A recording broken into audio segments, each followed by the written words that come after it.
వాళ్ళు చూస్తున్నాం మళ్ళీ కొన్ని రోజులుగా పెరుగుతూ ఉంది గోల్డ్ రేట్. అంటే ఈ ఫ్లక్చువేషన్స్ అసలు మనం ఎలా అర్థం చేసుకోవాలంటారు ఇనిషియల్గా? అంటే ఇన్వెస్ట్మెంట్స్ సెంట్రల్ బ్యాంక్స్ ఆపట్లేదు. మనమే $19 బిలియన్ అబో ఈ సంవత్సరం మనం ఎక్రూడ్ చేసాం ఆర్బీఐ. సో అట్లానే ప్రతి బ్యాంకులు కూడా they are accruing like anything. అక్కడ తగ్గట్లేదు percentage. They are not selling, అమ్మట్లేదు వాళ్ళు, ఇంకా ఎక్కువ చేస్తున్నారు. మరి డిమాండ్ ఎక్కడ తగ్గుద్ది? సప్లై డిమాండ్లో సప్లై కొంచెం ఇది ఉన్నప్పుడు డిమాండ్ పెరుగుతున్నప్పుడు ఆటోమేటిక్ ఇది అవుద్ది కదా.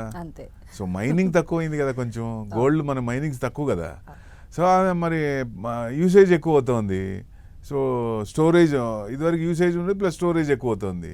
సెంట్రల్ బ్యాంక్స్ విపరీతంగా కొంటున్నారు. సో డెఫినెట్గా మరి ఆ డిమాండ్ అండ్ సప్లై ఉంటుంది కాబట్టి డెఫినెట్గా ఇంకా పెరిగే ఛాన్స్ ఉన్నాయంటే అంటే జియో పొలిటికల్ టెన్షన్స్ ఉన్నప్పుడు కొంచెం అసెట్ క్లాస్లో ఈక్విటీ మార్కెట్లో లాస్ ఏదన్నా ఉంటే దాన్ని కాంపెన్సేట్ చేయడానికి హెడ్జింగ్ చేస్తారు గోల్డ్. ఇది యాక్చువల్గా ఇది. కానీ ఇప్పుడు ఏమవుతుంది, దీంతో పాటుగా బ్యాంక్స్ కూడా ఎక్కువ చేస్తున్నాయి కాబట్టి ప్రైస్ అనేది తగ్గట్లేదు. ఎందుకంటే డిమాండ్ ఉంది కాబట్టి, కొంటున్నారు కాబట్టి. మెయిన్ అదే కారణం. సో జనరల్గా ఏంటంటే ఇన్వెస్ట్మెంట్ పరంగా గోల్డ్ చూడొద్దు అంటాను. ఎందుకంటే 132 దాకా వచ్చిందండి. 132 దాకా వచ్చి మళ్ళీ 119, 120 కట్టే 119 దాకా వచ్చి మళ్ళీ మార్కెట్తో పాటు గోల్డ్ కూడా పెరుగుతుంది. ఇది వింతే.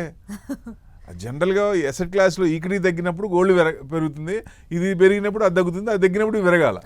కానీ ఇప్పుడు ఈ రెండు ప్యారలల్గా they are going same way. ఇది నిజంగా ఆశ్చర్యకరం. ఎందుకంటే because of banks, central banks. ఎందుకంటే పివి నరసింహారావు గారి పేరు, ఆయన రిఫార్మ్స్ ఇంకా కొన్ని తరతరాలు, మన ముందు తరాలు కూడా ఇంకా కొన్ని తరాలు ఉండొచ్చు. సో ఆయన చేసిన పని అంత స్ట్రాంగ్గా చేశారు రిఫార్మ్స్ అనేది. సో డెఫినెట్గా అది అన్ని కంట్రీస్ కూడా ఫాలో అవుతున్నాయి.